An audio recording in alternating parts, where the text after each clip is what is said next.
आकाशवाणी भोपाल से प्रस्तुत हैं प्रादेशिक समाचार।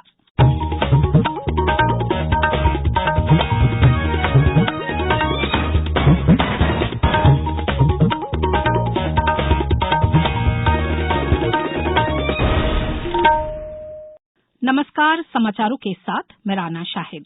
पहले मुख्य समाचार।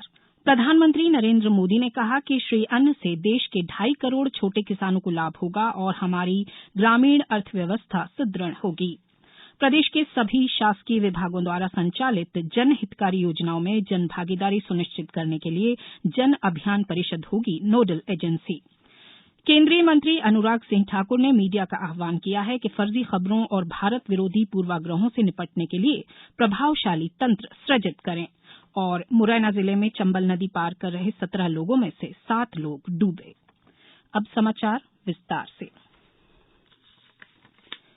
प्रधानमंत्री नरेंद्र मोदी ने कहा है कि श्री अन्न से देश के 2.5 करोड़ छोटे किसानों को लाभ होगा और हमारी ग्रामीण अर्थव्यवस्था सुदृढ़ होगी। आज नई दिल्ली में अंतर्राष्ट्रीय श्री अन्न सम्मेलन के उद्घाटन समारोह में उन्होंने कहा कि मोटे अनाजों पर जलवायु परिवर्तन का असर नहीं होता और इससे जल संकट से जुड़ी समस्या के समाधान में मदद मिल सकती है। श्री मोदी ने कहा कि देश के कुल अनाज उत्पादन में मोटे अनाज की हिस्सेदारी लगभग 6% है। उन्होंने वैज्ञानिकों और अनुसंधानकर्ताओं से अपील की कि वे इस हिस्सेदारी को बढ़ाने में योगदान दें। प्रधानमंत्री ने कहा कि मोटे अनाज हमारे स्वास्थ्य और मिट्टी दोनों के लिए अच्छे हैं और इनसे जीवन शैली से जुड़ी बीमारियों की चुनौती का सामना किया जा सकता है। प्रधानमंत्री ने अंतर्राष्ट्रीय मोटा अनाज वर्ष के अवसर पर एक विशेष डाक टिकट और सिक्का भी जारी किया। मुख्यमंत्री शिवराज सिंह चौहान ने आज जम्बूरी मैदान भोपाल में आयोजित प्रस्फुटन समितियों एवं स्वैच्छिक संगठनों के महाकुंभ को संबोधित करते हुए कहा कि मध्यप्रदेश के सभी शासकीय विभागों द्वारा संचालित जन हितकारी योजनाओं में जन भागीदारी सुनिश्चित करने के लिए जन अभियान परिषद को नोडल एजेंसी नियुक्त किया जाता है। उन्होंने कहा कि प्रदेश में कार्यरत प्रत्येक एनजीओ को जन अभियान परिषद के पोर्टल पर पंजीकृत कराना अनिवार्य होगा। श्री चौहान ने बताया कि मध्यप्रदेश में 1 अप्रैल से सभी शराब के अहाते बंद कर दिए जाएंगे। अहाते बंद होने के बाद कोई सड़क पर भी शराब नहीं पी सकेगा। मुख्यमंत्री ने लाडली बहना योजना दुनिया की सबसे बड़ी महिला सशक्तिकरण की योजना बताते हुए कहा कि योजना का फॉर्म भरने ई-केवाईसी के लिए कहीं जाने की जरूरत नहीं है। गांव-गांव में शिविर लगाकर फॉर्म भरे जाएंगे। ई-केवाईसी की जाएगी। ई-केवाईसी के लिए आपको कोई शुल्क नहीं देना पड़ेगा, वह शुल्क सरकार भरेगी। सरकार देश भर की पंचायतों में 2 लाख ग्रामीण डेयरी स्थापित करने की योजना बना रही है। इससे डेयरी क्षेत्र की वार्षिक वृद्धि दर मौजूदा 6.6% से बढ़कर 13.80% हो जाएगी। आज गांधीनगर में 49वें डेयरी उद्योग सम्मेलन के समापन सत्र में केंद्रीय गृह और सहकारिता मंत्री अमित शाह ने कहा कि वैश्विक दुग्ध उत्पादन क्षेत्र में भारत की हिस्सेदारी बढ़कर 33% तक हो जाएगी। इस अवसर पर श्री शाह ने डेयरी क्षेत्र से जुड़े उद्योगपतियों और प्रमुख हस्तियों को वर्गीस कुरियन पुरस्कार भी प्रदान किए। 3 दिन के इस कार्यक्रम में बड़ी संख्या में उद्योगपतियों, पशुपालकों और सहकारिता क्षेत्र की हस्तियों ने भाग लिया। अब समाचारों में वक्त है एक ब्रेक का। ये समाचार आप आकाशवाणी भोपाल से सुन रहे हैं। हमारे समाचारों को अब आप कभी भी और कहीं भी अपनी सुविधा के अनुसार सुन सकते हैं। ये समाचार बुलेटिन YouTube, ट्विटर और फेसबुक पर AIR न्यूज भोपाल पेज पर भी सुने जा सकते हैं। इसके अलावा आप हमारी वेबसाइट newsonair.nic.in पर अथवा AIR न्यूज ऐप पर भी समाचार सुन सकते हैं। ब्रेक के बाद समाचारों में एक बार फिर आपका स्वागत है। केंद्रीय मंत्री अनुराग सिंह ठाकुर ने मीडिया का आह्वान किया है कि फर्जी खबरों और भारत विरोधी पूर्वाग्रहों से निपटने के लिए प्रभावशाली तंत्र सृजित करें। उन्होंने कहा कि भारत में लोकतंत्र का चौथा स्तंभ मजबूत और उज्जवल है और भारत को विश्व गुरु बनाने की दिशा में मीडिया कंधे से कंधा मिलाकर काम कर रहा है। श्री ठाकुर आज कोच्चि में मलयालम दैनिक समाचार पत्र मातृभूमि के शताब्दी समारोह के समापन सत्र को संबोधित कर रहे थे।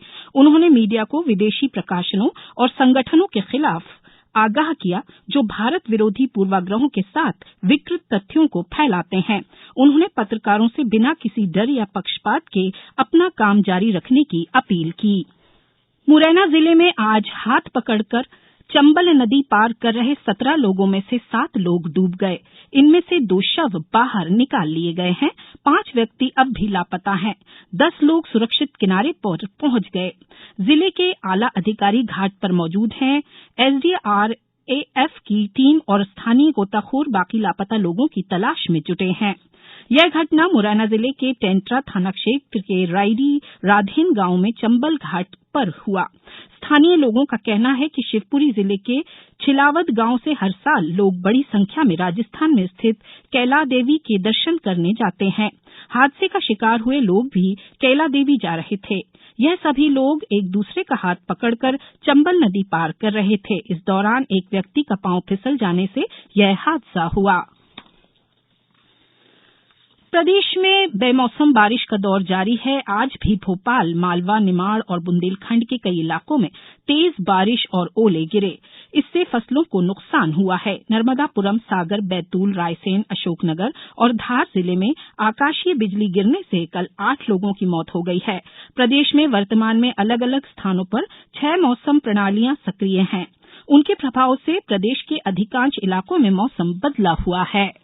विश्व ग्लूकोमा दिवस पर राजभवन में निःशुल्क नेत्र परीक्षण शिविर लगाया गया। शिविर में राज्यपाल मंगूभाई पटेल ने भी आंखों का परीक्षण कराया। उन्होंने नेत्र रोग विशेषज्ञ चिकित्सकों को ग्लूकोमा के संबंध में जन जागृति के लिए संकल्प दिलाया। साथ ही चिकित्सकों से रोग उपचार और नेत्रों की देखभाल के संबंध में जानकारी प्राप्त की। उल्लेखनीय है कि विश्व ग्लूकोमा दिवस पर यहां रेडक्रॉस सोसाइटी भोपाल के नेत्र विशेषज्ञों ने नेत्र परीक्षण कर आवश्यक उपचार एवं परामर्श प्रदान किए। अब कुछ समाचार संक्षेप में। मुख्यमंत्री शिवराज सिंह चौहान आज छिंदवाड़ा केंद्रीय गृह मंत्री अमित शाह के आगमन की तैयारियों की समीक्षा की। श्री शाह 25 मार्च को छिंदवाड़ा आ रहे हैं। छतरपुर जिले में आज ओले गिरने से किसानों की फसलों को नुकसान हुआ है। वहीं 1 दर्जन से अधिक ग्रामों में तेज बारिश होने की भी खबरें प्राप्त हुई हैं। धार जिला मुख्यालय के अलावा अन्य कई स्थानों पर वर्षा और ओले गिरने के समाचार हैं। बेमौसम बरसात से जनजीवन अस्त व्यस्त हो गया है और किसानों की चिंता बढ़ गई है। अशोकनगर जिले में आज पीएचई राज्य मंत्री बृजेंद्र सिंह यादव ने किसानों के साथ खेतों पर पहुंचे और बारिश से फसल को हुए नुकसान का जायजा लिया। भारतीय रेलवे इलेक्ट्रिकल इंजीनियरिंग सेवा के वरिष्ठ अधिकारी शलभ गोयल ने पश्चिम रेलवे के वरिष्ठ उप महाप्रबंधक का कार्यभार ग्रहण कर लिया। छिंदवाड़ा पीजी कॉलेज में संयुक्त रोजगार मेला संपन्न हुआ। रोजगार मेले में 192 आवेदकों का कंपनियों द्वारा चयन किया गया।